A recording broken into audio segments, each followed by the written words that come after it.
Hey everybody, I'm Steve Haig, member of the Men Second leadership team, and I would like to invite you to Revival on Tuesday, October 24th. It's at a new location. The location is the Roost off of 86th Street in Nora. It's a buffet dinner at 6 p.m.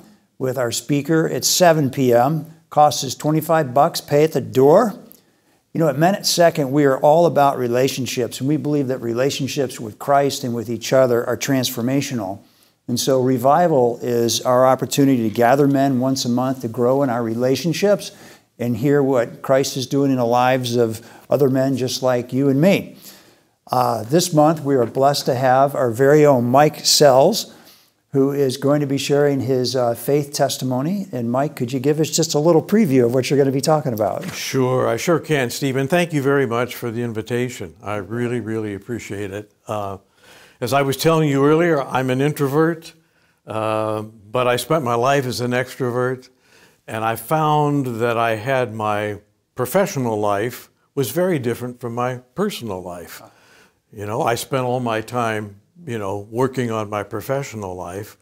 And Which was, well, I was a professional singer and also a professional teacher. I got my doctorate at the University of Southern California, and so I went into college teaching, and which is something I always wanted to do. Yeah. But I found that I was spending a lot of my time focusing on that and not quite enough time on my personal life. So hit a few bumps in the road. So it's been a journey. Yeah. And like all journeys, sometimes you take a wrong turn. Yeah. And sometimes you don't.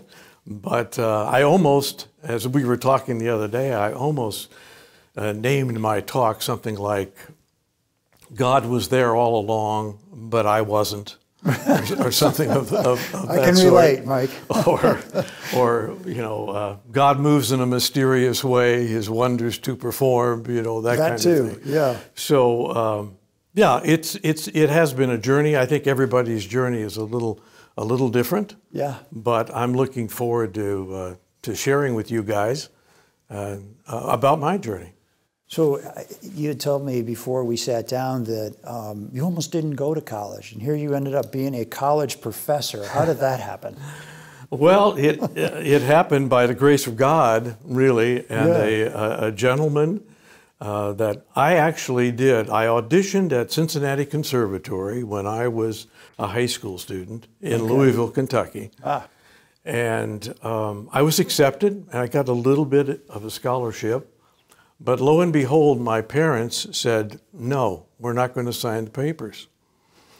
And I thought, okay, why? Curveball. Yeah, and she said, well, yeah, curveball. She said, well, we think you need to get a more liberal arts kind of education, so forth. But this was summertime of my senior year, and I had no backup. So it turns out the choir director of this little Methodist church where we went, called Bethany Methodist Church in Valley Station, Kentucky. He was a teacher at the high school. He was a history teacher, I believe, but he had gone, and he was a musician, but he had gone to Kentucky Wesleyan College in Owensboro, which is just down the road from where we lived. And he said, I think there's somebody, he said, there's somebody there I think you ought to meet, and I think you ought to sing for this person.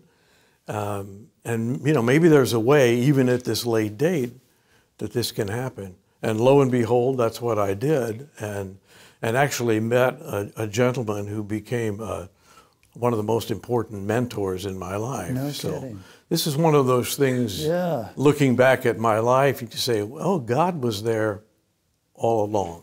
Maybe not UC, but the college in Owensboro, maybe that was the plan, huh? Yeah. Maybe that was the plan. And that's where you went. Exactly. Okay. For 1 year.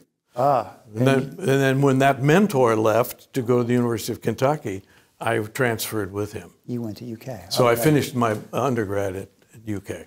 Okay. Tell us about your family real quick. You're married to Sherry. Oh, well, I was married before, and this is another part of the story. I married a lady, a very nice lady, when we were first-year graduate students at the University of Maryland, which is where I went for my master's degree. And we married, and was married for like 6, 7 years. And this is when I was talking earlier about my professional life seemed to take first priority in my life. I see. And my marriage fell apart. And I didn't meet Sherry, actually, until I moved to California. That's where I did my doctorate at USC. So I met her, and I was singing at Hollywood Presbyterian Church, and that's where we met. Oh, my gosh. So that's another About that. Yeah. God moment, because she's been my chief Christian teacher, I should say, that for my right? life. Absolutely. Okay. She's How a about woman of that? strong faith, and really has helped me along How a about lot. that? Man, I tell you what, she's an awesome lady, and so are you. Oh, and we're thanks. so glad to have you, Mike. It's been Thank just an you. absolute joy and a pleasure getting to know you this last year through the Men Second things that we've been doing. Can't wait to hear your whole story. Thank you. And folks, so there you have it. I hope you come. If you haven't been to Revival, I have a lot of people that come up to me and say, you know, I'm meaning to come, and you know, we hope you come. We hope you come check it out. It's a nice time. You get a chance to meet a lot of different people and get to know some more folks. And we hope you come and be revived and hear Mike talk and hear a little music. Can you teach me to sing a little bit better, Mike? I need some help. Everybody knows that. So we'll see you at the Roost on October 24th in Nora. Thank you.